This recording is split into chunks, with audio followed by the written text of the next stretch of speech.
Hello, this is Patrick Young for Physics 2211 presenting lab number 3, black hole motion forces. So our problem here is to find the mass of a black hole. We will calculate the mass of a black hole using data from its interaction with an orbiting star, using Python and GlowScript and a Gatech email address as the quote seed to formulate the star's trajectory around the black hole. With our data, we will calculate the net gravitational force of the black hole on the star. Use Fnet, the mass of the star, and the position of the star, where r represents position, in our final calculations. We will continue to apply Newton's fundamental laws, i.e. the momentum principle, third and first laws, in the totality of our lab. So our initial conditions, so we have the system, which is the star, the seed, P Young 44 at Gatech, and the mass of the star, 2 times 10 to the 30 kilograms. So our constants, we have the mass of the black hole and the mass of the star. But as we see, our mass of the black hole is not necessarily constant, and our surroundings are the black hole. Note that no other gravitational interactions will be present. So here we dive into the GlowScript code, which is just essentially setting up our initial conditions. So we have G, or Newton's universal gravitational constant, our mass of the star, and then delta T, which is represented by the amount of seconds in a day. So here we dive into the meat and bones. In the first box that I highlighted, we can apply our basic definition of momentum and change momentum. And then we see here in the next arrow point that we have Newton's second law, which is the Fnet is equal to dp dt. And we calculate dp dt by doing delta p over delta t. So in the second box, these lines allow us to break Fnet into its parallel component, which is then used to find the perpendicular component later in the code. As we see, Fnet parallel equals dp dt parallel. And then dp dt perpendicular is equal to dp dt minus dp dt parallel. And so our Fnet perpendicular just equals dp dt perpendicular.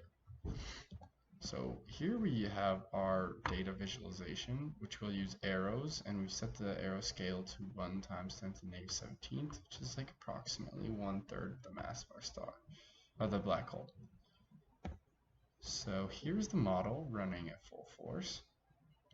As we see, when the star gets closer to the black hole, the arrows grow larger, which is indicative of by Newton's universal law of gravitation, because it's an inverse square law. So here we have our calculations and data collection. So our black hole mass was not constant. This can be contributed to quote imperfect computer model, yet it returned a set of data that I analyzed in Excel and outputted these different values. So we have a range of approximately our black hole's mass between 2.02 times 10 to the 34 kilograms and 1.91 times 10 to the 34 kilograms. And then over here we have our Fnet and the perpendicular and parallel components, which is in newtons. And then this last line right here kind of box is our GlowScript code, which sets up Newton's universal law of gravitation and working backwards from Fnet to find the mass of a black hole. So now we'll dive into the questions. So we're going to discuss how net force and its parallel and perpendicular components are different from the rate of change of momentum. So when we define momentum and force, they both do two different things. We think of momentum as what continues the motion of an object, and force what causes the motion of an object. So net force's parallel and perpendicular components are what cause motion in a certain direction. They have a direct relationship, however, as Newton's second law states that Fnet equals dp over dt. However, they are different in the sense that the net force components are what causes the motion, yet the parallel and perpendicular components of momentum is what continues the motion. So if the black hole's mass that we found is removed and a different black hole is placed at the same location, if the observed star remains changed, then we would not be able to find the difference.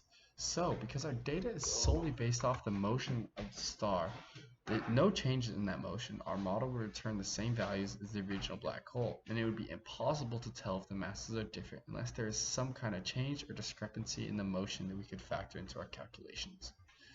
Alright, that's all. Thank you for watching.